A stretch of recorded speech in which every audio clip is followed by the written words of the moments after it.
और ये पहली सरकार है जो आज तक के इतिहास में 4 लाख नौकरियां एक अपने 5 साल के कार्यकाल में देने की घोषणा कर रही है और करने के बाद में भी उसको क्रियान्वित कर रही है।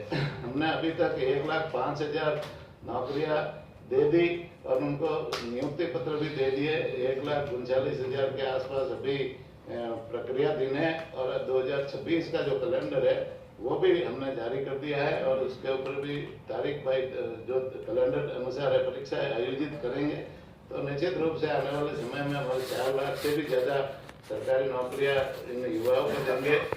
प्राइवेट सेक्टर में जो हमने राइजिंग राजस्थान का कार्यक्रम कराया तो उसमें जो उद्योगपतियों के साथ में या व्यापारियों के साथ में जो MOU हुआ है वो MOU धरातल पर उतरे। उस धरातल पर उतरेंगे तो यहाँ बहुत सारे उद्योग धंधे लगेंगे। उसमें प्राइवेट सेक्टर में भी 6 लाख से ज़्यादा युवाओं को सरकार प्राइवेट सेक्टर में भी रोजगार के अवसर मिलेंगे। तो ये युवाओं को मजबूत करने के लिए हमारी सरकार काम कर रही है।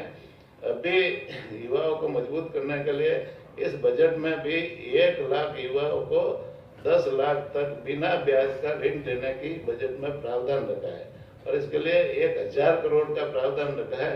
तो 1,000 करोड़ का प्रावधान 1 लाख युवाओं को जैसे ऋण देने का काम करेंगे और वो रोजगार अपना स्वरोजगार कर पाएंगे। तो इसका लाभ भी आने वाले समय में युवाओं को मिलेगा। रानी लक्ष्मीबाई केंद्रों की 150 महाविद्यालय में स्थापना की है और इससे 25,000 छात्राएं उससे प्रभावित होगी, लाभान्वित होगी।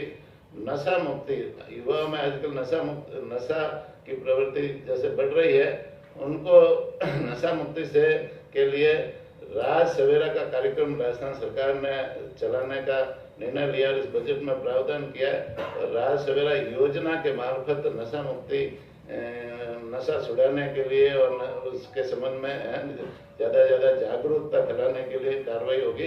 तो ये भी इसमें प्रावधान किया है। प्रत्येक जिले पर स्किल डेवलपमेंट के भी कार्यक्रम चलाए जाएंगे जिससे युवाओं में स्किल डेवलपमेंट हो सके और वो रोजगार के प्रति एक ट्रेन हो सके। महाविद्यालयों के विद्यार्थियों को रोजगार पर कौशल सिखाया जाएगा जिससे 50,000 विद्यार्थी लाभान्वित होंगे। कक्षा 8, 10, 12 के मेधावी विद्यार्थियों को लैपटॉप खरीदने के लिए 20,000 के ई वाउचर से सहायता देने का प्रावधान भी रखा है।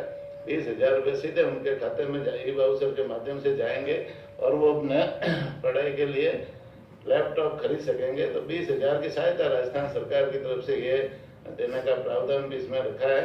साथ ही साथ में 9वीं कक्षा में जो छात्राएं हैं प्रवेश करेगी उनको भी साइकिल खरीदने के लिए ई वाउचर के माध्यम से सहायता दी जाएगी।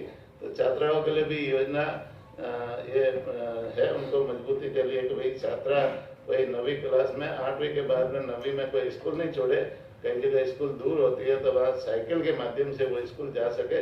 ये भी प्रावधान रखा गया। कक्षा 1 से 8 तक 40 लाख